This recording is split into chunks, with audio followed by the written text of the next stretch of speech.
Welcome back to the deep dive. I want to start today by asking you to visualize something specific. Okay. Not just an image, but a weight. Imagine the ocean. Yeah. But I don't mean the vacation brochure ocean with the sparkling turquoise water and the margarita in your hand. Right, not the pleasant version. No. I mean the deep ocean.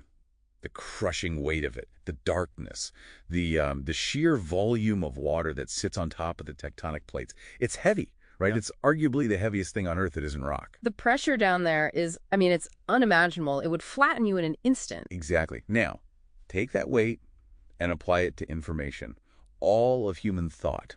Every novel, every frantic email, every encyclopedic entry, every, stream of consciousness blog post, it's an ocean of noise. It is a terrifying amount of data. If you actually visualize the sum total of human expression as a physical mass, it's enough to crush you. It's completely overwhelming. It is. And usually on this show, we grab our scuba gear and we try to swim through a few miles of that ocean. We tackle these huge topics.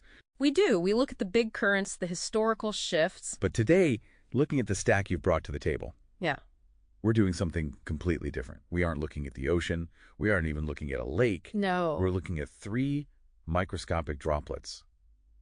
And the proposition here, I think, is that these droplets might actually weigh as much as the entire ocean. That is the ambition. That's the hope. We are exploring the world of microfiction, or, as the source material specifically refers to them, microcontos. Microcontos. It sounds almost clinical, doesn't it? Like a microbe, something infectious. Or maybe something incomplete. I think infectious is actually a better descriptor than incomplete. That's a great way to put it. Structurally, yes, they are tiny. But the aim of a microconto isn't to be a summary of a larger story. It isn't a trailer. Right. It's not the Cliff Notes version. Not at all. It's a dense, radioactive core of narrative. We are so used to consuming content that holds our hand. Long-form articles, 3-hour movies, novels that spend 50 pages describing a landscape. World building. Those formats explain the context. They build the world for you. A microconto refuses to do that. It strips away the explanation. It strips away the context.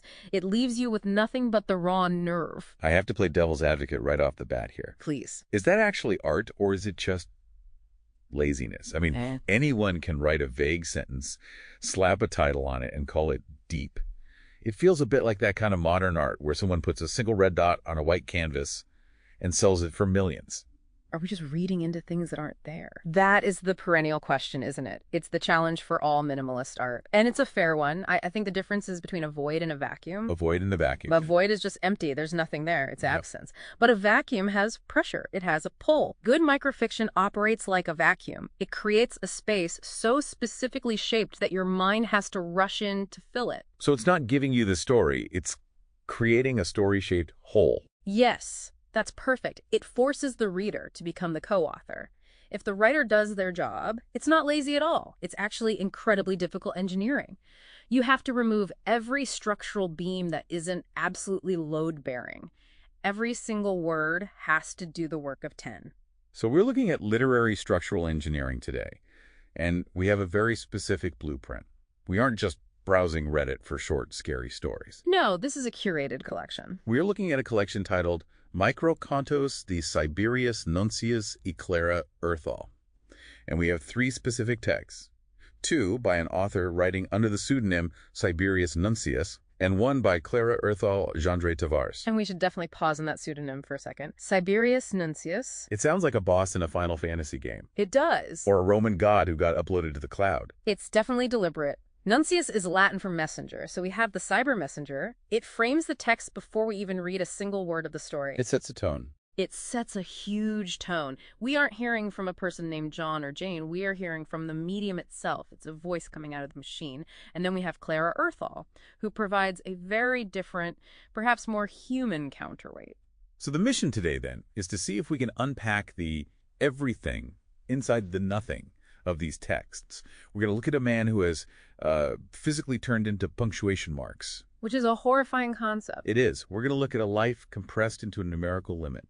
And we're going to look at a story for sale that implies a tragedy I'm not sure I'm ready to handle, honestly. It's going to be a heavy session, despite the very low word count.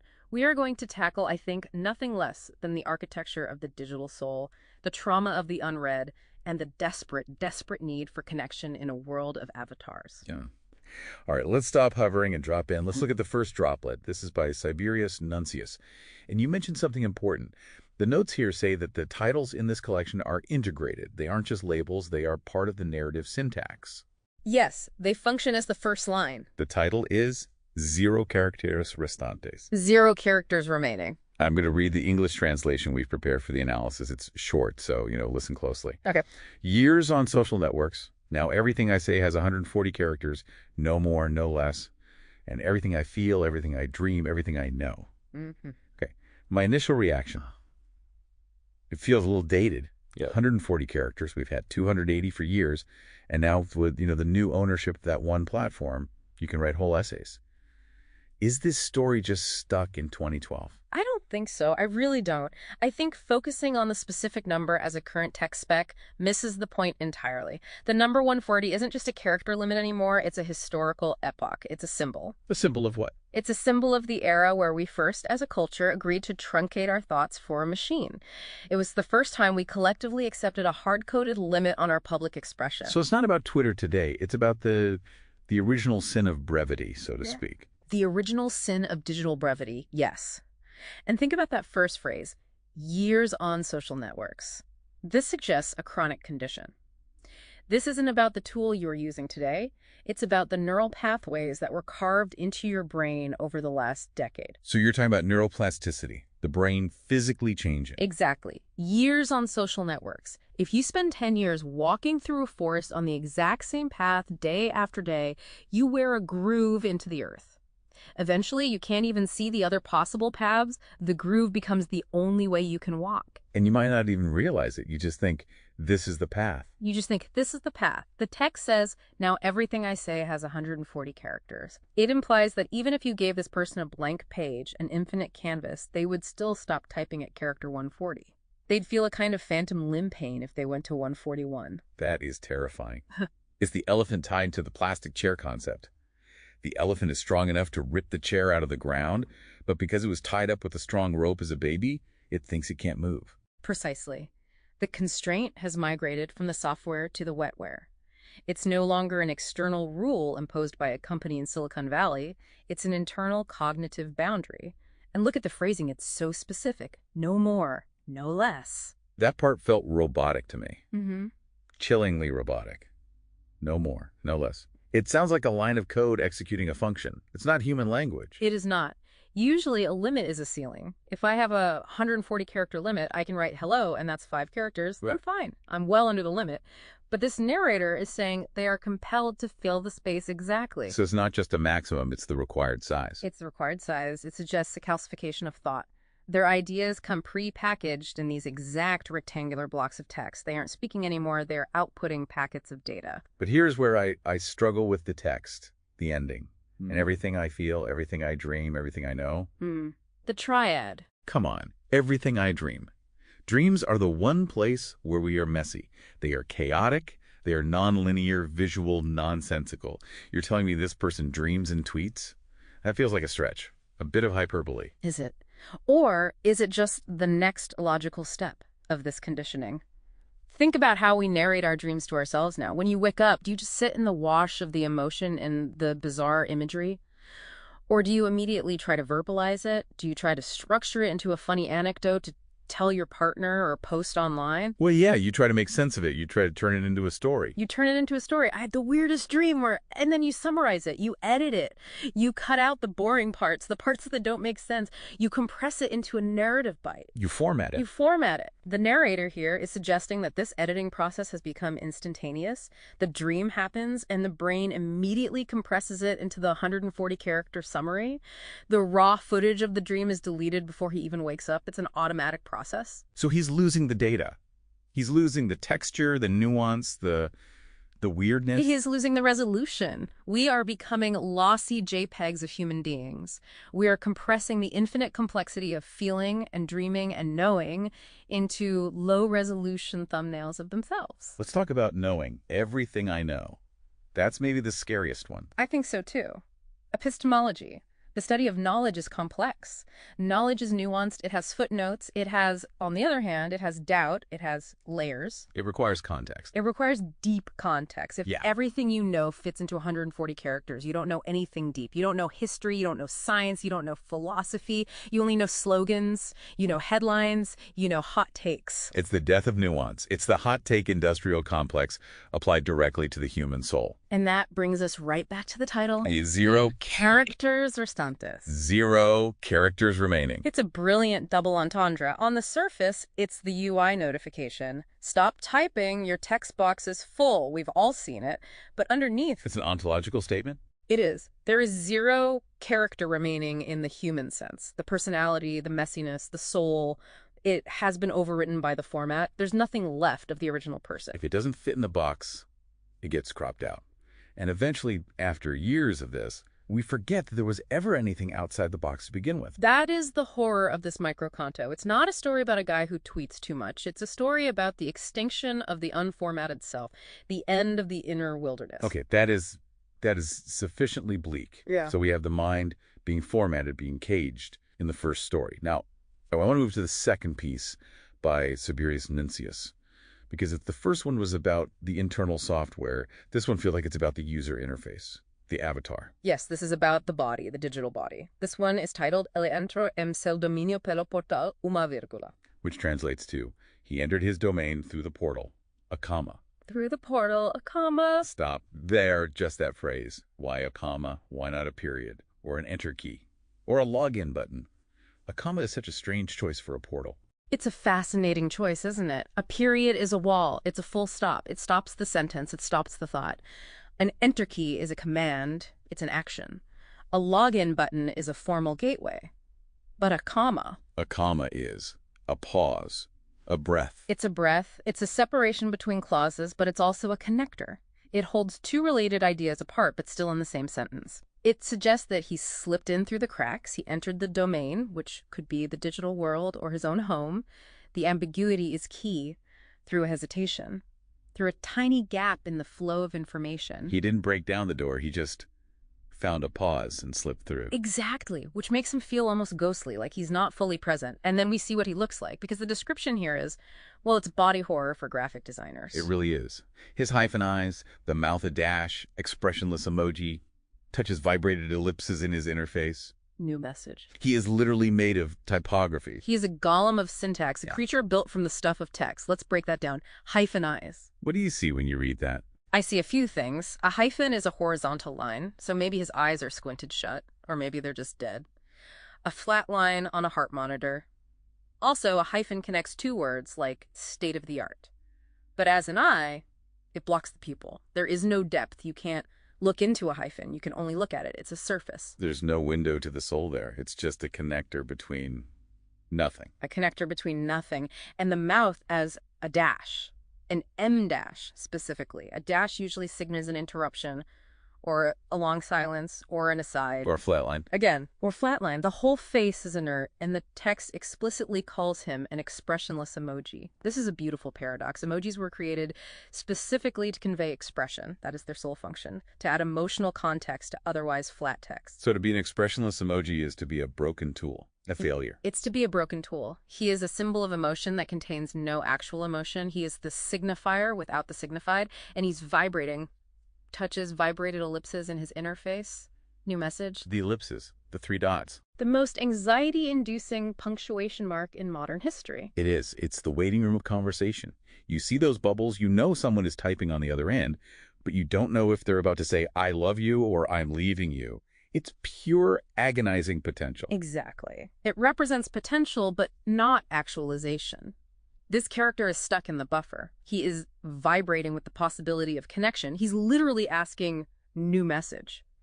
But he isn't actually connecting. He is just a receiver waiting for a signal that might never come. So we have this punctuation man. He's flat, he's anxious, he's glitching out. And then he encounters the antagonist. Or maybe the protagonist, the child. The clash of resolutions. The analog meets the digital. Look, it's you, Daddy, spoke the crescent moon on the little girl's face. Just the description of her. The crescent moon on the little girl's face. That's such a sharp contrast to his dash mouth. It is. A dash is digital, it's linear, it's flat, it's man-made. A crescent moon is celestial, organic, curved. It reflects light. It changes seasons. It implies time and nature and cycles. It's everything he is not. And she's the one who speaks. He's just vibrating. She's the one with a voice. And notice what she says. So simple, but so powerful. Look, it's you, Daddy. She recognizes him, which is, it's almost the saddest part of the whole thing. Yeah. She looks at this monster made of hyphens and dashes and sees her father. Children are excellent at pattern recognition, but I think there is a deeper layer here. She is seeing the ghost in the machine. She is acknowledging the humanity that has been encased in this digital armor. She is the only one who can decode him. She still sees the man inside the punctuation. And then she tries to hack him. Not with code, but with... Well, let's read the next part. The pencil's creating colors with her hands. They come out of the paper and outline her heart around everything three. This is such a critical moment in the piece. The pencil's creating colors. Up until this point, the entire world of the story has been black and white. Text is black and white. Punctuation is black and white. Suddenly we have color. We have analog input. Crayons versus code. Crayons versus code. And the text says they come out of the paper. Is that magic realism? Or is it just a metaphor for how intense her creativity is, that it can't be contained? I think it's a breach of the medium. The digital world, the world of the father, is a flat surface, a screen. It's 2D. The child's world is 3D. It spills out. It refuses to be contained by the paper or the screen. She is drawing a heart around him. She is trying to contain his fragmentation within her wholeness. Okay, but here is where we need to fight a bit. Because the ending, the very end, the text ends with the symbol 3, the less than sign and the number 3. The ASCII heart. The ASCII heart. I read this as a tragedy. I really do. She tries to use colors. She tries to use pencils. She tries to break the fourth wall. And in the end, the story reduces her profound, colorful 3D love to a piece of ASCII code. The system wins. It swallowed her creativity and spit out a piece of data. I see why you read it that way. And it's a very valid reading. It fits perfectly with the dystopian vibe of the first story. The formatting eats everything, even a child's love. Right. It feels like a total defeat. But I'm going to push back. I don't think it's a defeat. I think it's an act of translation. Translation? How so? Think about the father. He is made of punctuation. He sees the world through hyphen eyes. He probably can't see the colored pencil drawings. He can't process that kind of analog data. His operating system is too limited. And so it would just be noise to him, like static. It might be. So what does the child do? She's smart. She's empathetic. She translates her love into a language he can understand. She turns the biological, messy, colorful heart into the syntactic 3. She isn't being reduced. She is adapting. She is meeting him in the code. So you think she's speaking his dialect? Like learning Morse code to talk to a submarine operator? Exactly. Right. It's an act of profound empathy. She is stepping into his limited, pixelated world and planting a flag of love in the only format that will render on his interface. It's a message of hope. That actually changes the whole temperature of the story for me. Yeah. It turns it from a story of assimilation and defeat into a story of connection against all odds. It makes her a bridge builder. She is the bridge. So we have the first story where the isolation is total. The guy is trapped in his 140 characters, period. In the second story, we have a partial connection. The interface is thick, the barrier is real, but the child manages to punch a signal through using the 3. A glimmer of hope. A glimmer of hope. Now we move to the third droplet.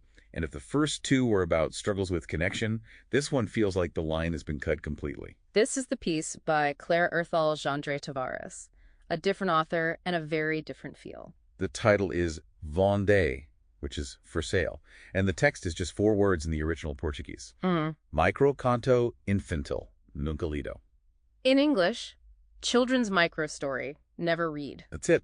That's the whole story. That's the whole story. And we have to address the literary giant in the room before we can dissect this one. The baby shoes. The baby shoes. For those who somehow haven't encountered this, there is a legendary 6-word story, often attributed, perhaps apocryphally, to Ernest Hemingway, for sale. Baby shoes, never worn. It's the archetype of microfiction. It's the one everyone knows. It uses the simple format of a classified ad to imply a devastating narrative. A baby died, or a pregnancy was lost. It's incredibly efficient. Incredibly efficient, but it's also, as you said, very well known. It's almost a cliche at this point. So the question is, why does Clara Erthal go back to this well? Is it just a cover song, or is she doing something new? I think she's doing something new. I think it's a remix that subverts the original in a really clever way. Oh, so. In Hemingway's version, the tragedy is physical and biological. Baby shoes, never worn. implies a body that is missing. It's about a life that didn't happen. In Claire's version, the object for sale isn't physical. It's a children's microstory. The tragedy shifts from the loss of life to the loss of voice, the loss of art, the loss of a story. That's a crucial distinction. It moves the tragedy from the biological to the intellectual, or the creative. Let's unpack microconto infantil, children's microstory. Why specify children's? It feels important. It could mean a few things, right? I think so. Let's brainstorm. What's possibility one? 1. The author is a child.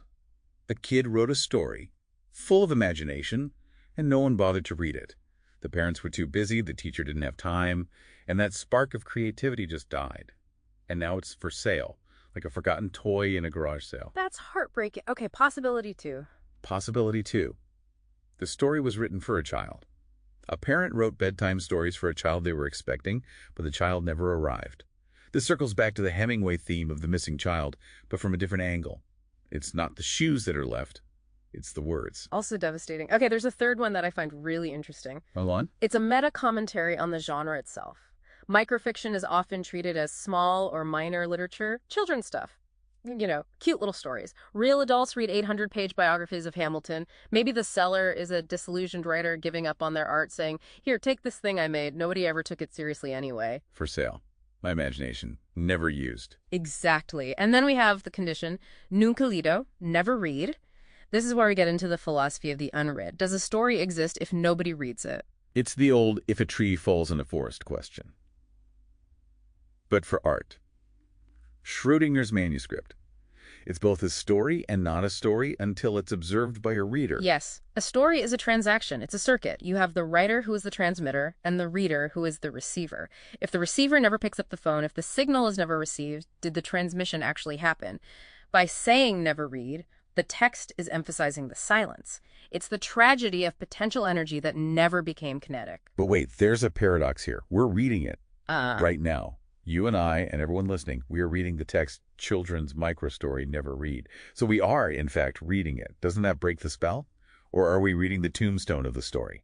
That is the beautiful, heartbreaking paradox. We are reading the ad about the story, but we are not reading the story itself.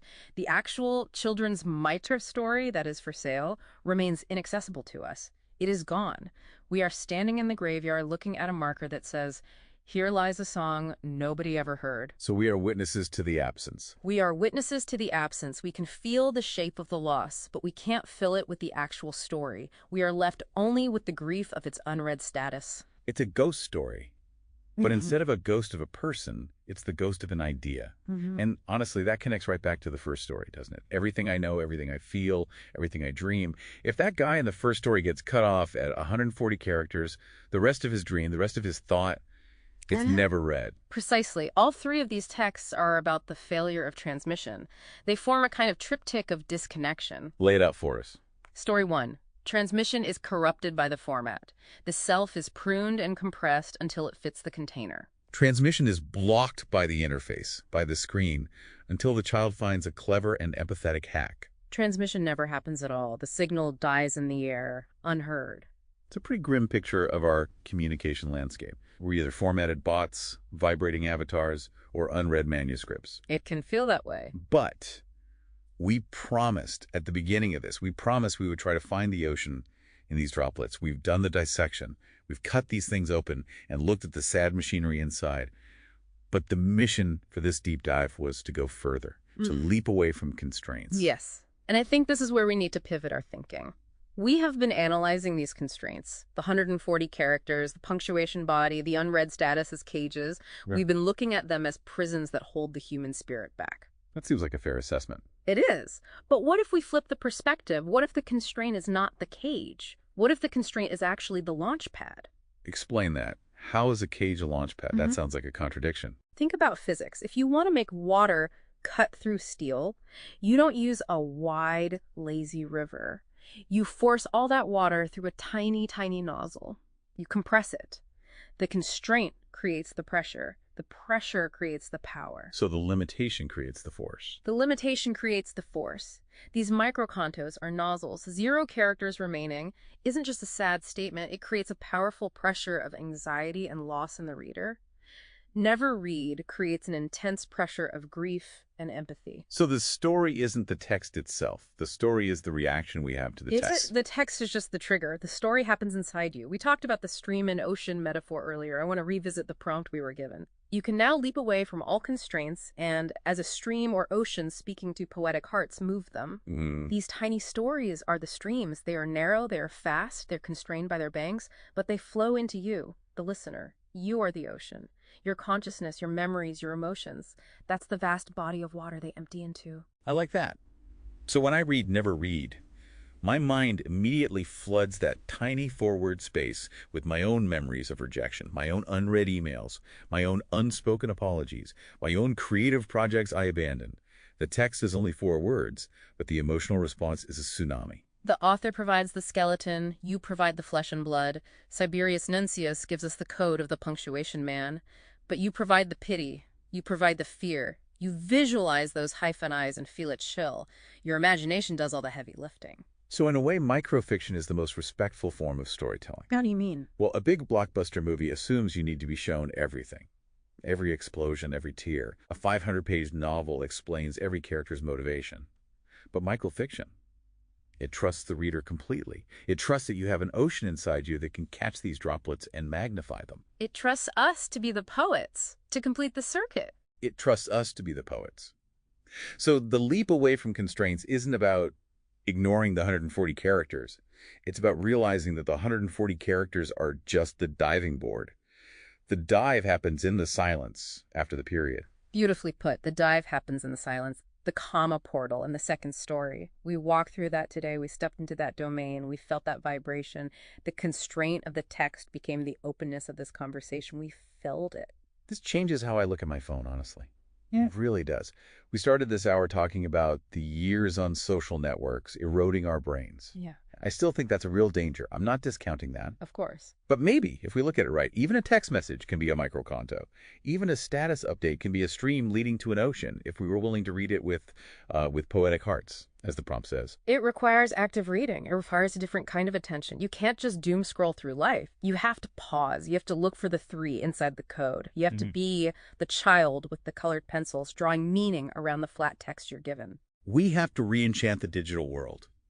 That's a tall order. That sounds exhausting. It is. It's much easier to be passive, but the alternative is to become the punctuation man. The alternative is to have your dreams formatted and your knowledge reduced to slogans. The alternative is to end up with a soul that is never read. So the choice is really, do you submit to the format, or do you use the format to transmit something real, something that leaps beyond it? That is the aha moment for me. We aren't victims of the constraint unless we choose to be. We can be the hackers. We can be the artists. We can be the children with the crayons. We can be the hackers. You can be the hackers. This has been a fascinating drift through the microscopic. We've looked at the work of Cybereus Nuncius, our cyber messenger, and Clara Erthal Jandre Tavares. We've seen how they use brevity not to limit us, but to provoke us, to challenge us. To provoke us into feeling the weight of the unsaid. And that weight is valuable. It's meaningful. So as we surface from this deep dive, checking our oxygen tanks, which are surprisingly full, given we only looked at maybe 30 words total, I want to leave you, the listener, with a provocation, a final thought experiment. We talked about the man reduced to punctuation. We talked about the self compressed into tweets. I want you to try something today. If you had to reduce your entire existence, everything you dream, everything you feel, everything you know, into a single punctuation mark or symbol, what would it be? That's a tough question. Are you a comma? Always connecting things, always leading at the next clause, never stopping. Are you a question mark? Always searching, always in a state of inquiry. Are you an exclamation point? Loud, urgent, demanding to be noticed? Or maybe an M dash, always interrupting, always adding an aside? Or maybe you're the blinking cursor, that silent vertical line just waiting. Full of potential, but waiting for the first word. Here's the harder question, the second part of the experiment. If you chose that symbol and you put it out there on the screen, would anyone be able to read it? Would anyone recognize you inside that little glyph? Would your child see the crescent moon, or just the dash? Or would you be for sale, never read? That is the question that keeps me up at night. Don't let your story go unread. Look for the micro stories in your notifications today. Find the ocean in the droplet. Keep reading. Thanks for swimming with us. We'll catch you on the next wave.